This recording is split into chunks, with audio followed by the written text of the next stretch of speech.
السلام علیکم۔ میں حافظ صفدرنواز ایڈوکیٹ آپ کو اپنے اسلامی چینل کے اندر خوش آمدید کہتا ہوں۔ نحمدہ ونصلی ونسلم علی رسول الکریم، اما بعد، فاعوذ باللہ من الشیطان الرجیم، بسم اللہ الرحمن الرحیم۔ گزشتہ کی طرح آج ہم پہلے پارہ سورہ البقرہ کی آیات نمبر 61 سے 65 تک کا تلاوت و ترجمہ اور تفسیر پڑھنے کا شرف حاصل کریں گے۔ پہلے ہم اس کی تلاوت کرتے ہیں۔ اما بعد، فاعوذ باللہ من الشیطان الرجیم، بسم اللہ الرحمن الرحیم۔ ان الذين آمنوا والذين هادوا والنصارى والصابين من آمن بالله واليوم الآخر صالحا فلهم أجرهم عند ربهم ولا خوف عليهم ولا هم يحزنون. وَإِذْ أَخَذْنَا مِيثَاقَكُمْ وَرَفَعْنَا فَوْقَكُمُ الطُّورَ خُذُوا مَا آتَيْنَاكُمْ بِقُوَّةٍ وَاذْكُرُوا مَا فِيهِ لَعَلَّكُمْ تَتَّقُونَ ثُمَّ تَوَلَّيْتُمْ مِنْ بَعْدِ ذَلِكَ فَلَوْلَا فَضْلُ اللَّهِ عَلَيْكُمْ وَرَحْمَتُهُ لَكُنْتُمْ مِنَ الْخَاسِرِينَ. وَلَقَدْ عَلِمْتُمُ الَّذِينَ اعْتَدَوْا مِنْكُمْ فِي السَّبْتِ فَقُلْنَا لَهُمْ كُونُوا قِرَدَةً خَاسِئِينَ فَجَعَلْنَاهَا نَكَالًا لِمَا بَيْنَ يَدَيْهَا وَمَا خَلْفَهَا وَمَوْعِظَةً لِلْمُتَّقِينَ. صدق اللہ العظیم۔ ترجمہ: بے شک ایمان والے نیز یہودیوں اور نصرانیوں اور ستارہ پرستوں میں سے وہ کہ سچے دل سے اللہ اور پچھلے دن پر ایمان لائیں اور نیک کام کریں، ان کا ثواب ان کے رب کے پاس ہے، اور نہ انہیں کچھ اندیشہ ہے اور نہ کچھ غم۔ اور جب ہم نے تم سے عہد لیا اور تم پر طور کو اونچا کیا، لو جو کچھ ہم تم کو دیتے ہیں زور سے، اور اس کے مضمون یاد کرو، اس امید پر کہ تمہیں پرہیزگاری ملے، پھر اس کے بعد تم پھر گئے تو اگر اللہ کا فضل اور اس کی رحمت تم پر نہ ہوتی تو تم ٹوٹنے والوں میں ہو جاتے، اور بے شک ضرور تمہیں معلوم ہے تم میں کہ وہ جنہوں نے ہفتہ میں سرکشی کی تو ہم نے ان سے فرمایا کہ ہو جاؤ بندر، دھتکارے ہوئے تو ہم نے اس بستی کا یہ واقعہ اس کے آگے اور پیچھے والوں کے لیے عبرت کر دیا اور پرہیزگاروں کے لیے نصیحت۔ یہاں تک ترجمہ ہے۔ اس کے بعد اس کی تفسیر پڑھتے ہیں۔ جب وہ اس پر بھی نہ مانے، جو حضرت موسیٰ علیہ السلام کا قصہ چل رہا ہے اور ان کی بنی اسرائیل کا، جب وہ اس پر بھی نہ مانے تو حضرت موسیٰ علیہ السلام نے بارگاہ الہی میں یہ دعا کی، ارشاد ہوا: اے بیتو، مصرن عربی میں شہر کو بھی کہتے ہیں، کوئی شہر ہو اور خاص شہر یعنی کہ مصر موسیٰ علیہ السلام کا نام بھی ہے۔ یہاں دونوں میں سے ہر ایک مراد ہو سکتا ہے۔ بعض کا خیال ہے کہ یہاں خاص شہر مصر مراد نہیں ہو سکتا، کیونکہ اس کے لیے یہ لفظ غیر منصرف ہو کر مستعمل ہوتا ہے اور اس پر تنوین نہیں آتی، جیسا کہ دوسری آیت میں وارد ہے: الیس لی ملک مصر اور ادخلوا مصر۔ مگر یہ خیال صحیح نہیں، کیونکہ سکون اوسط کی وجہ سے لفظ ہند کی طرح اس کو منصرف پڑھنا درست ہے۔ نحو میں اس کو تصریح موجود ہے، علاوہ بری حسن وغیرہ کی قرأت میں مصر بلا تنوین آیا ہے، اور بعض مصاحف حضرت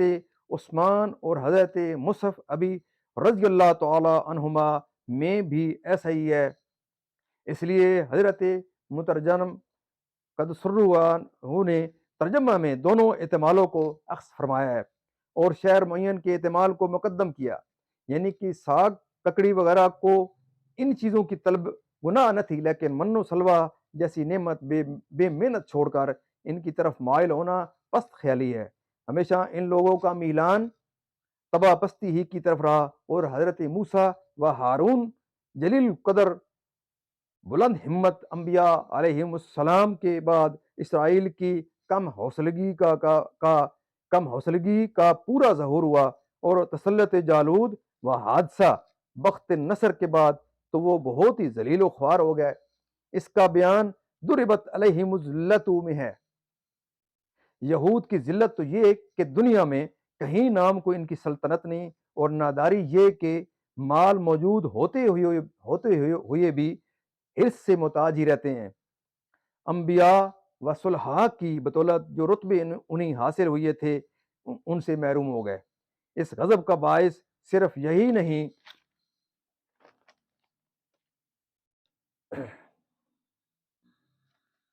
اکرما نے کہا وہ مغفور ہے، لیکن کیونکہ امر بالمعروف فرض کفایہ ہے، بعض کا ادا کرنا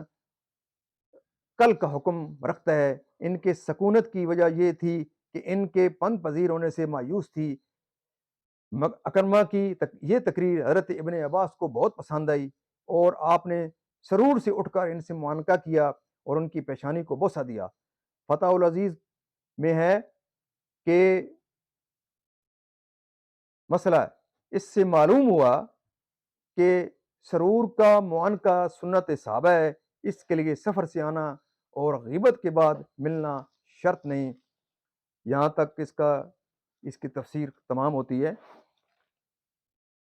معزز ناظرین، بنی اسرائیل اور حضرت موسیٰ علیہ السلام کی واقعات ذکر ہو رہے ہیں۔ گزشتہ قوموں پر انعامات اور پھر ان کی نافرمانی پر جو ان پر عذاب نازل ہوئے، تو یہ آنے والی امت ہے، یعنی کہ خاص کر کے ہمارے لیے یہ عبرت کے نمونے ہیں، اور ہمارے لیے یہ عبرت کا باعث ہے کہ ہم اپنے پیارے نبی صلی اللہ علیہ وسلم کے احکامات کو مانیں، کیونکہ امت محمدی کے بنانے کا مقصد و غرض و غائد تھی، تو اس امت کا وجود لایا گیا۔ ہم نے کبھی اس پر غور نہیں کیا کہ یہ ہماری امت جو ہے اس کو کیوں پیدا کیا گیا ہے، کیونکہ اللہ تعالیٰ کا ارشاد ہے کہ کنتم خیر امت اخرجت للناس تأمرون بالمعروف وتنہون عن المنکر، تم بہترین امت ہو ان سب امتوں میں جو لوگوں میں ظاہر ہوئیں، بھلائی کا حکم دیتے ہو اور برائی سے منع کرتے ہو، اور اللہ پر ایمان رکھتے ہو۔ اس سے ثابت یہ ہوتا ہے کہ ختم نبوت کے صدقے ہر امتی اور ہر کلمہ پڑھنے والے پر یہ فرض ہے کہ وہ برائی کے کاموں سے نیکی کا حکم دے اور برائی کے کاموں سے روکے۔ اس کے بعد ایک اور جگہ آتا ہے اللہم مکناکم فی الارض اقاموا الصلاۃ وآتوا الزکاۃ وامروا بالمعروف ونہوا عن المنکر، وہ لوگ جن کو ہم زمین پر ہم نے غلبہ عطا کریں گے تو کل وہ اور طاقت دیتے ہیں ان کو قائم کریں گے، زکوٰۃ کا نظام قائم کریں گے، نیکیوں کا حکم دیں گے اور بدیوں سے روکیں گے۔ یہاں اب معاملہ جب اسلام نے زور پکڑ لیا تو اس کے بعد یہ آیت نازل ہوئی کہ اب صرف واعظ و نصیحت سے کام نہیں چلے گا، لوگوں کو زبردستی بھی اسلام کے اندر اور اسلام کے احکامات جو ہیں ان کو اندر داخل کرنا ہے۔ جس طرح خاص کر کے زکوٰۃ کا نظام تھا، اس کے لیے پھر زبردستی زکوٰۃ وصول جو لوگ اس سے انکار کرتے تھے ان کے خلاف قتال کا حکم ارشاد ہوا تھا۔ تو اس طرح موجودہ دور کے اندر جس طرح اگر والدین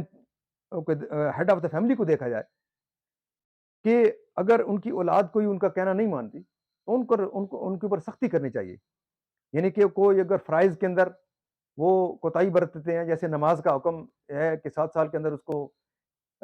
پڑھنے کا حکم دیا جائے، تو 10 سال کے اندر 10-11 سال کے اندر اس کے اوپر سختی کا حکم دیا گیا ہے۔ تو اس طرح اگر ہمارے اس موجودہ دور کے اندر دیکھا جائے کہ اگر جس طرح لوگ سود کے نظام سے وابستہ ہیں، تو سود کے نظام کو ختم کرنا ہماری اسٹیٹ کے اوپر لازم ہے، یعنی کہ اگر سود کے نظام کو ختم کر کے اسلامی نظام رائج کیا جائے اور زکوٰۃ کے نظام کو بہتر بنایا جائے تو ہمارے معاشرے کے اندر جو غربت و افلاس پھیلی ہوئی ہے اور جو ہم سود در سود ہماری معیشت جکڑی ہوئی ہے اور ہم آئی ایم ایف سے لے کر ہر پاکستان کا ہر پیدا ہونے والا بچہ بھی سود کے نیچے دبا ہوا ہے. تو اس نظام کو جب تک ہم چینج نہیں کریں گے ہمارے معاشرے کے اندر یہ غربت و افلاس کا خاتمہ کبھی نہیں ہو سکتا. تو اس لیے ان اکابر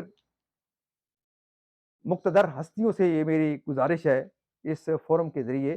کہ وہ ضرور اس اسلامی نظام کو قائم کرنے کے لیے اپنا کردار ادا کریں، سود کو ختم کرنے کی، سود جیسی لعنت کو ختم کریں، زکوٰۃ کے نظام کو بہتر کریں. اور اس نظام کو بہتر کرنے کے لیے جب تک ہم حضور پاک صلی اللہ علیہ وسلم کے بتائے ہوئے پاک سیرت کو، احادیث کو اور قرآن پاک جیسی مقدس کلام کے جو جس کے اندر قرآن پاک کے مکمل ضابطیات ہے، جب تک اس کو نہیں پکڑیں گے اور صحابہ کرام کے نقش قدم پر نہیں چلیں گے، ان تمام کی سیرت کو جب تک ہم اڈاپٹ نہیں کریں گے ہمارے معاشرے کے اندر کبھی چینج نہیں آ سکتی. اور ہمارا معاشرہ اسی طرح غربت کی چکی کے اندر پستا جا رہا ہے اور ہر بندہ پریشان ہے آج کل. تو اس لیے آپ تمام معزز ناظرین سے درخواست ہے کہ ضرور اپنا اپنا کردار ادا کریں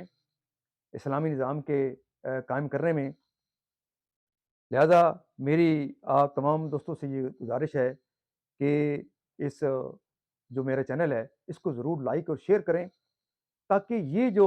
ہدایت قرآن پاک جیسی پاک مقدس کلام کی جو ہدایت کا سلسلہ ہے، جو تعلیم کا سلسلہ ہے، اور یہ تاکہ ہر بندے تک، ہر کان تک، ہر فرد تک پہنچ سکے. ہو سکتا ہے کوئی بندہ ہدایت پکڑ لے، کوئی سود کھانا چھوڑ دے، کوئی نماز پڑھنا شروع کر دے، کوئی زکوٰۃ دینا شروع کر دے، کیونکہ یہ ایک ریوائول ہے، یہ لوگوں کو جگانے کا ایک طریقہ ہے. تو اس نیک کام کے اندر، اس کار خیر کے اندر آپ کو بھی میں دعوت دیتا ہوں کہ آپ بھی اس کے اندر اپنا حصہ ضرور شامل کریں